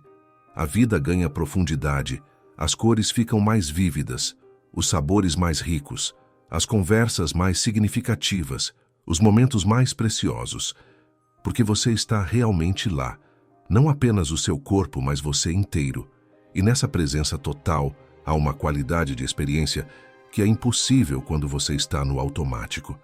É a diferença entre existir e viver, entre passar pela vida e habitar a vida. E essa diferença é tudo. Jesus não terminou suas palavras sobre os últimos dias com destruição e desespero. Ele falou de renovação, de céu novo e terra nova, de reconstrução. Ele compreendia que o Apocalipse não era o fim final, mas uma transição necessária. Uma ponte entre o velho e o novo. E essa promessa de reconstrução não era apenas sobre eventos externos futuros, era sobre a possibilidade de cada pessoa se reconstruir de dentro para fora, de criar uma vida nova após o desmoronamento da antiga, de renascer em algo mais verdadeiro, mais autêntico, mais alinhado com o que realmente importa. Psicologicamente, a reconstrução é o que acontece após a integração. Após você ter descido à sua sombra, reconhecido suas feridas, confrontado seus demônios e integrado tudo isso conscientemente. O que emerge desse processo não é quem você era antes, não é um retorno ao estado anterior, é algo completamente novo. Jung chamava isso de individuação, o processo de se tornar quem você realmente é. Não quem te disseram que você deveria ser, não quem você fingiu ser, mas quem você, no seu núcleo mais profundo, realmente é. A reconstrução não acontece de uma vez. Não é dramática no sentido cinematográfico. É gradual, é sutil. É como uma planta crescendo após o inverno. Lenta, mas constantemente. Primeiro, há apenas pequenos sinais. Um momento de paz genuína. Uma conexão real com alguém. Uma sensação de estar no lugar certo. Um vislumbre de propósito. Esses momentos são pequenos, mas significativos. São os primeiros brotos da vida nova emergindo do solo devastado. E se você prestar atenção, se você estiver vigilante, você os perceberá. Com o tempo, esses momentos se tornam mais frequentes. Você percebe que está rindo mais facilmente, que está dormindo melhor, que está menos ansioso, que está mais presente, que as coisas que costumavam te desestabilizar não têm mais o mesmo poder, que você responde diferentemente às mesmas situações. Essas mudanças são sinais de que a reconstrução está acontecendo, de que algo novo está sendo formado, de que você está de fato se transformando, não pela força de vontade, mas pela integração profunda do que foi vivido. A reconstrução também envolve reorganizar prioridades. O que importava antes pode não importar mais. O relacionamento que você lutou tanto para manter pode revelar-se tóxico. O trabalho que você achava essencial pode mostrar-se vazio. As ambições que te moviam podem parecer fúteis. E isso não é depressão. É clareza. É ver com olhos limpos. É reconhecer o que realmente tem valor e o que era apenas barulho. E a partir dessa clareza, você reconstrói com intenção, escolhendo conscientemente o que incluir na sua vida e o que deixar de fora. Jung via a reconstrução como criação de uma vida simbólica. Uma vida onde suas ações expressam significado profundo, não apenas função superficial. Onde o trabalho não é apenas sobrevivência, mas expressão de propósito, onde os relacionamentos não são apenas conveniência, mas conexão genuína, onde o tempo livre não é apenas distração, mas renovação real. Uma vida simbólica é uma vida vivida em múltiplas camadas. Há o nível prático, sim, mas há também o nível do significado, do propósito, do sagrado, e quando esses níveis se alinham, a vida ganha uma qualidade de inteireza. Mas a reconstrução não significa que tudo será perfeito. Não significa que não haverá mais dor, desafios, dificuldades. A vida continua sendo vida, com todas suas complexidades. Mas o que muda é como você se relaciona com ela. Você não é mais quebrado pelos desafios, você é fortalecido por eles. Você não é mais devastado pela dor, você é aprofundado por ela. Você não é mais perdido nas dificuldades. Você é refinado por elas, porque você construiu uma base interna sólida, uma base que não depende de circunstâncias externas. Essa base é o que Jung chamaria de self-realizado. É quando você não está mais identificado apenas com o ego pequeno, mas conectado ao self maior. É quando você sabe, profundamente, quem você é. E esse conhecimento não é intelectual, é experiencial, é visceral, é sentido nos ossos. E quando você tem isso, quando você está enraizado nessa verdade interna, as tempestades externas podem vir, mas elas não te desarraigam, porque você está plantado em solo profundo, em verdade profunda, em você mesmo. A reconstrução também envolve reconstruir relacionamentos, não necessariamente com as mesmas pessoas, mas de uma forma nova, com mais honestidade, mais vulnerabilidade, mais autenticidade. Porque quando você se transforma, seus relacionamentos precisam se transformar também, ou evoluem junto com você, ou se dissolvem, e ambos os resultados são válidos. O que não é mais possível é manter relacionamentos superficiais, performáticos, falsos. Porque você não é mais capaz de ser falso. Você se tornou real demais para isso. E com algumas pessoas, a reconstrução do relacionamento é profunda e bela, quando ambos passaram por seus próprios processos de transformação, quando ambos se tornaram mais verdadeiros, quando a conexão pode agora acontecer não entre máscaras, mas entre essências. Esses relacionamentos têm uma qualidade diferente. Há mais silêncio confortável, menos necessidade de impressionar, mais capacidade de simplesmente ser, mais presença, mais amor. O amor que Jesus falava, não o amor performático, mas o amor que simplesmente existe, sem condições, sem agendas, apenas sendo. A reconstrução da vida também passa pela reconstrução da relação com o tempo. No modo antigo, o tempo era inimigo, sempre insuficiente, sempre correndo, sempre atrasado. Mas na vida reconstruída, o tempo é aliado. Há tempo para o que importa, porque o que não importa foi eliminado. Há espaço para respirar, para pausar, para não fazer nada. E esse espaço não é preguiça, é sabedoria. É reconhecer que ser é tão importante quanto fazer, que estar presente é tão valioso quanto estar produtivo, que viver é mais que executar uma lista de tarefas. Jesus prometeu céu novo e terra nova. E psicologicamente, isso é exatamente o que acontece na reconstrução. Seu céu interno, sua forma de ver o mundo, suas crenças, suas perspectivas, é renovado. Sua terra interna, seu corpo, suas emoções, suas experiências diárias, é renovada. Tudo é o mesmo e, ao mesmo tempo, completamente diferente. O café tem o mesmo sabor, mas você o saboreia de verdade agora. O trabalho pode ser o mesmo, mas você o faz com presença. Os desafios são similares, mas você os enfrenta com mais sabedoria. Você é você, mas um você que finalmente conhece a si mesmo. E a coisa mais bela sobre a reconstrução é que ela não tem fim. Não é um destino final. É um processo contínuo. Você continua crescendo, evolvendo, integrando. Novos níveis de profundidade se revelam. Novas camadas de compreensão emergem. Novas formas de ser se tornam possíveis.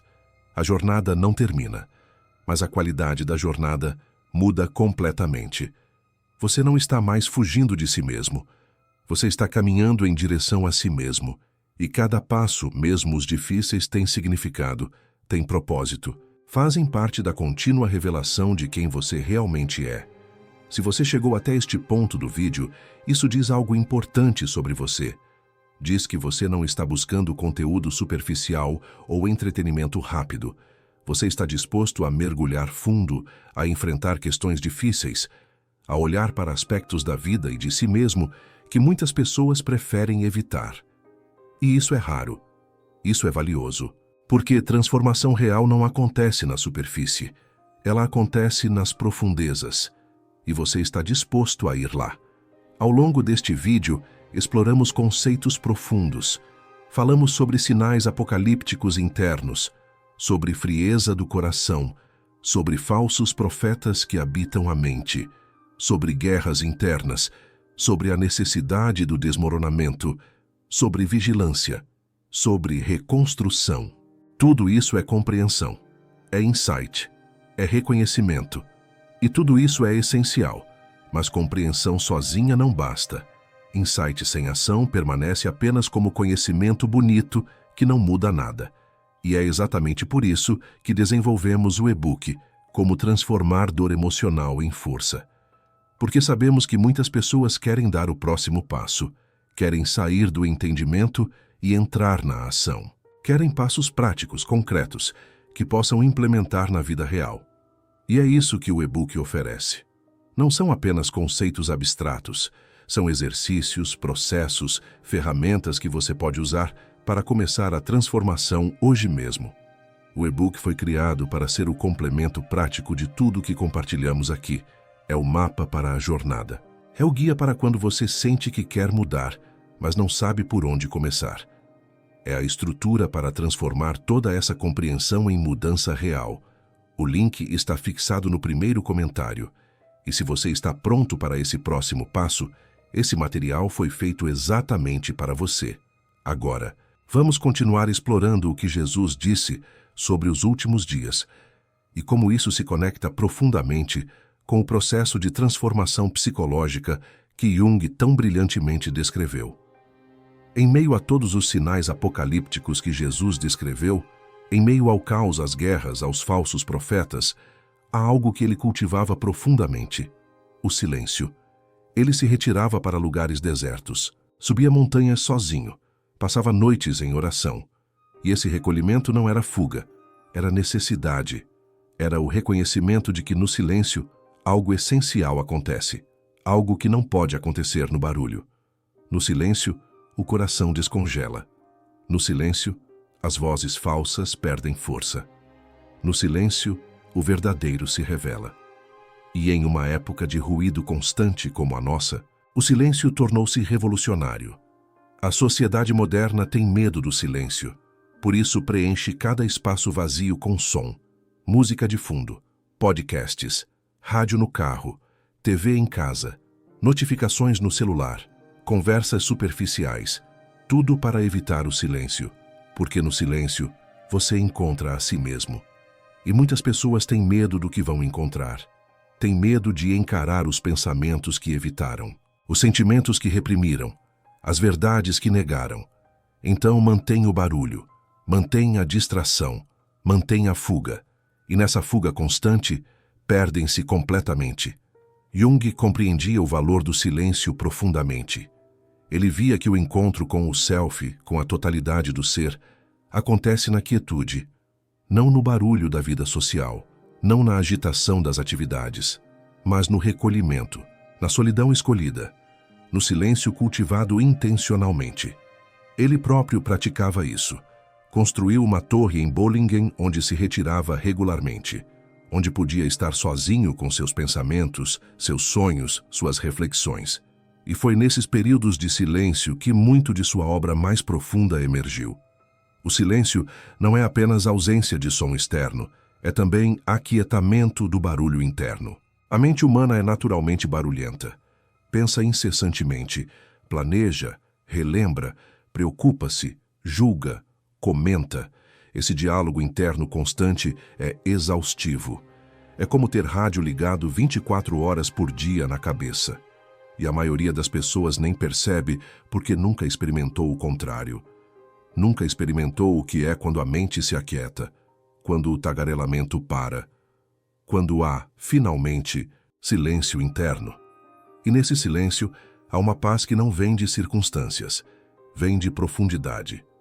Cultivar silêncio é uma prática. Começa com pequenos momentos. 5 minutos sentado sem fazer nada, sem telefone, sem música, sem distração. Apenas sentado. E nesses 5 minutos você percebe o quanto sua mente resiste. Quantos pensamentos surgem. Quantos impulsos de pegar o telefone, fazer algo, qualquer coisa. Mas se você persiste, se você permanece no silêncio, apesar do desconforto, algo começa a mudar. A mente começa a se acalmar. Os pensamentos começam a espaçar. E no espaço entre os pensamentos há algo precioso. A presença, a ser, a você, finalmente. No silêncio, você escuta o que realmente importa. Não as opiniões dos outros, não as expectativas sociais, não as vozes dos falsos profetas internos, mas sua própria voz, a voz da intuição, a voz da alma, a voz que sempre soube quem você é e o que você precisa, mas que foi silenciada pelo barulho constante. Essa voz é suave, não grita, não compete com o barulho. Por isso você só consegue ouvi-la quando está quieto, quando está atento, quando está em silêncio. Jesus ensinava pelo exemplo, e seu exemplo incluía o recolhimento regular.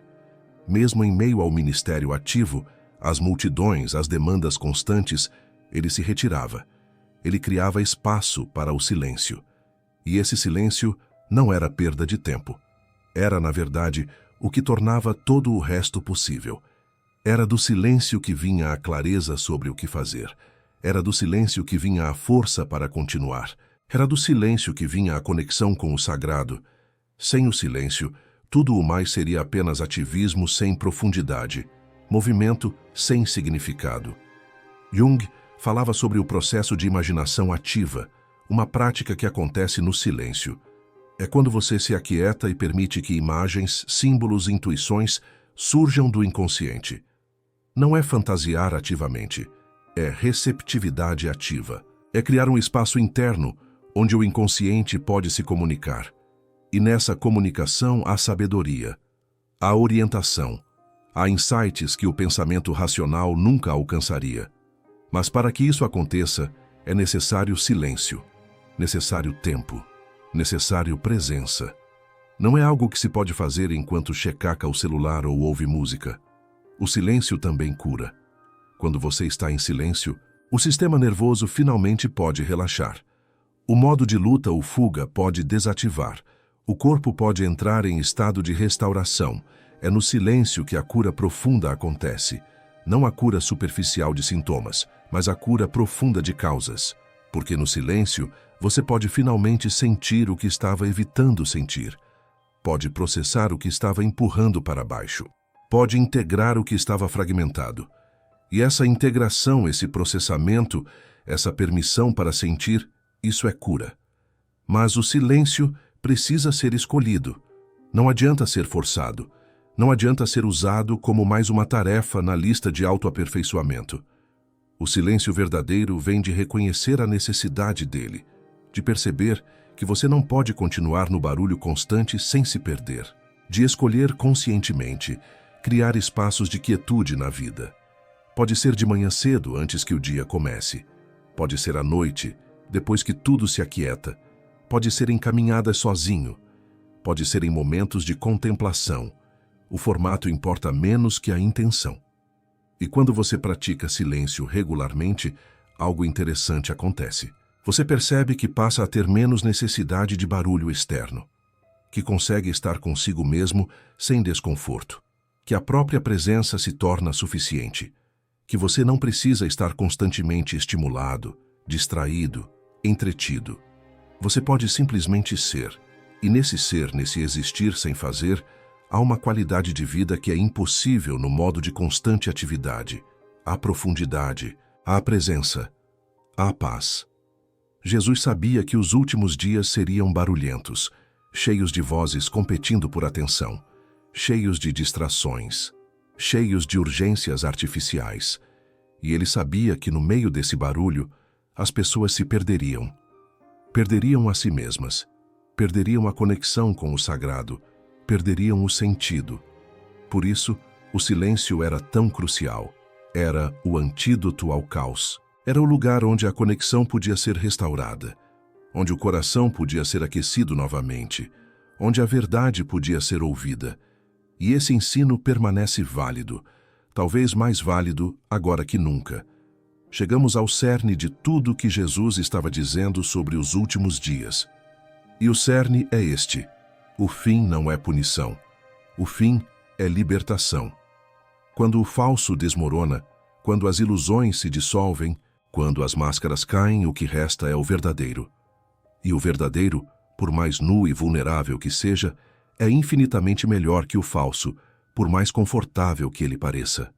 O fim dos tempos, visto dessa perspectiva, não é algo a ser temido, é algo a ser reconhecido como necessário, como parte inevitável do processo de se tornar quem você realmente é.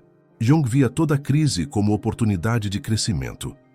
A palavra crise, em grego, significa decisão, ponto de virada. É o momento onde você pode escolher continuar como está ou transformar. E muitas pessoas, quando chegam à crise, tentam desesperadamente voltar ao que era. Querem recuperar o relacionamento que acabou. Querem voltar ao emprego que perderam. Querem restaurar a vida que tinham. Mas essa tentativa de voltar ao passado é fútil, porque a crise já sinalizou que aquilo não serve mais, que precisa acabar para que algo novo possa começar. A sabedoria está em olhar para frente, não para trás. O fim que cura é aquele que você permite acontecer conscientemente. Quando você percebe que algo precisa terminar e, ao invés de lutar contra, você se rende. Rende-se não no sentido de desistir passivamente, mas no sentido de aceitar ativamente. Aceitar que esse ciclo terminou, que essa identidade se esgotou, que esse padrão não funciona mais. E nessa aceitação, há uma liberação extraordinária. É como se um peso que você carregava há anos finalmente caísse, e você percebe o quanto de energia estava gastando tentando manter vivo o que já havia morrido. Quando as estruturas falsas caem, quando você perde o que achava essencial, há um vazio, e esse vazio assusta, porque toda a sua vida estava organizada ao redor daquilo que se foi. Sua identidade, seu senso de propósito, sua rotina, seus relacionamentos, tudo girava em torno daquilo. E agora aquilo não existe mais. E você fica no vazio, sem saber quem é, para onde ir, o que fazer. E nesse vazio, a tentação é preencher rapidamente. Arranjar outro relacionamento, outro emprego, outra identidade. Qualquer coisa para não sentir o vazio. Mas essa é a armadilha. Porque o vazio é onde a cura acontece. O vazio é o espaço liminal, o útero escuro, onde algo novo está sendo gestado. Se você preenche esse vazio prematuramente, você aborta o processo. Você volta aos mesmos padrões. Pode mudar os nomes, as faces, as circunstâncias, mas a dinâmica permanece a mesma. Porque você não permitiu que o vazio fizesse seu trabalho. Não permitiu que a morte simbólica se completasse antes de forçar um renascimento artificial. A sabedoria está em habitar o vazio, por mais desconfortável que seja. Permitir que ele te ensine, que te transforme, que te prepare para o que está por vir. Jung falava sobre o vazio como o encontro com o self. Quando todas as identificações superficiais caem, o que resta? Quem você é quando não é filho, pai, profissional, parceiro, quando não é sua função social, sua imagem pública, suas conquistas? Quando tudo isso é removido, o que permanece? Para muitas pessoas, a resposta inicial é nada. Há um sentimento de não ser ninguém. E isso é aterrorizante. Mas se você fica com isso, se você não foge, algo se revela. Você descobre que há algo além de todas essas identidades, algo mais profundo, mais essencial, mais real. E isso é o self, a essência que não depende de papéis ou conquistas. O ser que simplesmente é. O fim que cura também é o fim das expectativas. Você passa a vida inteira carregando expectativas do que você deveria ser, do que você deveria ter alcançado, de como sua vida deveria parecer. E essas expectativas são como correntes, te prendem a um roteiro que talvez nunca tenha sido seu. E quando o fim chega, quando tudo desmorona, essas expectativas revelam-se pelo que são, ilusões. E você pode finalmente soltá-las. Pode finalmente parar de tentar viver a vida que alguém esperava de você e começar a viver a vida que é genuinamente sua. Há também o fim do controle. A ilusão de que você pode e deve controlar tudo, sua vida, seus relacionamentos, seu futuro. O apocalipse pessoal destrói essa ilusão brutalmente, porque você percebe que não tinha controle, nunca teve. As coisas aconteceram apesar dos seus planos, apesar dos seus esforços, apesar de toda a sua vigilância. E essa percepção pode ser devastadora, ou pode ser libertadora. Libertadora quando você percebe que se não precisa controlar tudo, pode finalmente relaxar, pode confiar, pode fluir, pode responder ao que a vida traz ao invés de tentar forçá-la a se conformar aos seus planos. Jesus prometia que após o Apocalipse viria o reino novo.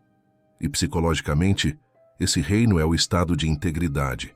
É quando você está alinhado consigo mesmo, quando não há mais divisão interna, quando todas as partes de você podem coexistir pacificamente. Quando você não precisa mais escolher entre ser verdadeiro e ser aceito, porque você escolheu ser verdadeiro. E a aceitação que importa, a sua própria, veio naturalmente. Esse estado não é ausência de problemas, mas é presença de integridade. E a integridade sustenta melhor os problemas que a fragmentação sustenta as aparências. O fim que cura é também o fim do isolamento. Quando você finalmente mostra quem você é, vulnerabilidades e tudo, algo surpreendente acontece. Algumas pessoas se afastam, mas outras se aproximam.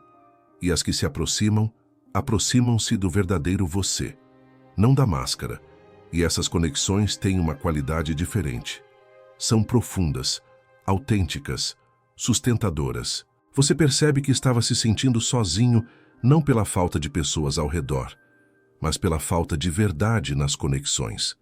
E quando a verdade aparece, o isolamento termina. A cura que vem do fim é permanente de uma forma que outras curas não são. Porque não é uma cura superficial, não é cobrir sintomas com curativos, é ir à raiz, é permitir que a ferida seja exposta, limpa, tratada adequadamente. E isso dói. Dói intensamente, mas depois que cura, cura de verdade. Não há recaída, não há repetição do padrão, porque a causa foi endereçada, não apenas o efeito. E você sai diferente. Não é a mesma pessoa que entrou na crise. Você foi transformado pelo fogo, refinado. E o que emerge é mais forte, mais verdadeiro, mais íntegro. Jesus sabia que as pessoas precisariam passar pelo fim para encontrar o começo, que precisariam morrer simbolicamente para renascer autenticamente, que precisariam perder a vida falsa para ganhar a vida verdadeira. E ele não só ensinou isso, ele viveu isso. Sua própria jornada passou pela morte e ressurreição. E essa jornada não é única para ele. É o arquétipo da transformação humana. É o padrão que todos precisam atravessar. E quando você compreende isso, quando vê o fim não como tragédia, mas como transformação, tudo muda. Você para de resistir.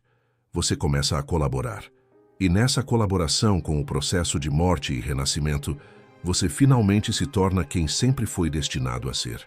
Chegamos ao fim desta jornada através das palavras de Jesus sobre os últimos dias e sua profunda conexão com o que Jung compreendeu sobre a psique humana. E o que descobrimos não foi uma profecia aterrorizante sobre o fim literal do mundo. Foi, na verdade, um mapa para a transformação pessoal. Um guia para reconhecer quando você está vivendo seu próprio apocalipse interno e, principalmente, um convite para despertar antes que seja tarde demais. Antes que você tenha passado a vida inteira dormindo, performando, existindo sem realmente viver. As palavras de Jesus não eram sobre incutir medo, eram sobre incitar consciência, sobre fazer com que as pessoas olhassem honestamente para suas próprias vidas e reconhecessem os sinais, o coração que esfriou, as vozes falsas que comandam, as guerras internas que devastam, o desmoronamento que ameaça. E em cada um desses sinais não há apenas diagnóstico, há também convite. Convite para fazer diferente, para escolher diferente, para ser diferente. Não em algum futuro distante, mas agora, neste momento, nesta respiração. Jung dedicou sua vida a traduzir o simbólico para o psicológico, a mostrar que os mitos religiosos não eram apenas histórias antigas, mas descrições atemporais de processos internos. O Apocalipse não é apenas um evento aguardado, é uma experiência vivida. Cada vez que algo fundamental em você morre, cada vez que uma estrutura antiga desmorona, cada vez que você é forçado a confrontar o que preferiria evitar. Esses são seus apocalipses pessoais. E eles não vêm para destruir você. Vêm para libertar você. Libertar você do falso para que o verdadeiro possa finalmente emergir. Ao longo deste vídeo, exploramos várias dimensões dessa transformação apocalíptica. Vimos que o fim é, na verdade, um símbolo de transição necessária, que a frieza do coração não é inevitável, mas reversível, que os falsos profetas mais perigosos são internos, não externos, que as guerras mais devastadoras são aquelas que travamos conosco mesmos, que o desmoronamento, por mais doloroso, é preparação para a reconstrução, que a vigilância não é paranoia, mas presença, que a reconstrução não é restauração, mas criação de algo novo, que o silêncio não é vazio, mas plenitude, e que o fim, quando vivido conscientemente, não destrói. Cura. Essas compreensões não são apenas conceitos bonitos para reflexão ocasional. São ferramentas práticas para a navegação da vida. Porque todos passaremos por fins. Relacionamentos terminarão. Empregos serão perdidos. Identidades serão desafiadas. Crenças serão questionadas. Estruturas desmoronarão. Isso não é possibilidade, é certeza. A única questão é, como você passará por isso? Em resistência e negação, tornando o processo mais longo e doloroso? Ou em aceitação e consciência, permitindo que o processo faça seu trabalho transformador? Jesus e Jung, vindos de contextos completamente diferentes, apontavam para a mesma verdade central. A vida é morte e renascimento contínuos, não uma vez, mas múltiplas vezes. E quanto mais você resiste a esse processo, mais você sofre. Quanto mais você colabora com ele, mais você se transforma. A resistência vem do medo de perder o controle, do medo de não saber quem você será depois, do medo do vazio, do medo da mudança. Mas a colaboração vem da confiança de que o que precisa morrer, deve morrer, e que o que nascerá será mais verdadeiro que o que morreu. Viver uma vida coerente, uma vida alinhada com quem você realmente é, cansa menos do que sustentar uma vida performática. A performance é exaustiva, requer energia constante para manter a máscara, para lembrar de quem você está fingindo ser, para esconder o que é real. Mas quando você vive autenticamente, quando você é simplesmente quem é, há um relaxamento, uma fluidez, uma facilidade. Isso não significa que não haverá desafios, mas os desafios serão enfrentados de um lugar de integridade, não de fragmentação. E isso faz toda a diferença. O convite de Jesus sobre os últimos dias permanece válido hoje. Vigiai. Permaneçam despertos. Prestem atenção nos sinais. Não deixem que o coração esfrie. Não sigam os falsos profetas, internos ou externos. Reconheçam quando algo precisa terminar. Tenham coragem de deixar morrer. Confiem que haverá renascimento. E no meio de tudo isso, cultivem silêncio, porque é no silêncio que você encontrará a orientação que precisa. É no silêncio que ouvirá a voz que realmente importa. É no silêncio que descobrirá quem você é quando tudo o mais é removido. Jung mostrou que esse processo de individuação, de se tornar quem você realmente é, não é opcional para uma vida plena. É essencial. Você pode evitá-lo, pode adiar, pode fingir que não é necessário, mas eventualmente a vida forçará, através de crises, através de colapsos, através de apocalipses pessoais. E quando isso acontecer, você terá a escolha: resistir e prolongar o sofrimento, ou render-se e permitir a transformação. A primeira opção mantém você preso no passado. A segunda liberta você para o futuro. E aqui está a verdade mais importante de todas: você não está sozinho nesse processo. Mesmo quando parece que sim, mesmo quando a sensação é de isolamento total. Há algo maior te sustentando. Chame de self, de Deus, de consciência universal, de vida. O nome é menos importante que a experiência. A experiência de que no fundo do fundo há algo indestrutível em você. Algo que observa todas as mortes e renascimentos. Algo que permanece quando tudo o mais passa. E é desse lugar, desse centro inabalável, que você pode atravessar qualquer apocalipse, qualquer fim, qualquer transformação. O que Jesus descreveu como últimos dias e Jung descreveu como processo de individuação é, no fim das contas, o convite para viver verdadeiramente.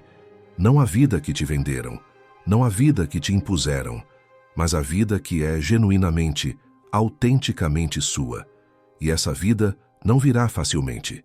Exigirá que você passe pelo fogo, exigirá mortes simbólicas, exigirá coragem imensa. Mas do outro lado, existe algo que nenhuma vida performática pode oferecer: paz.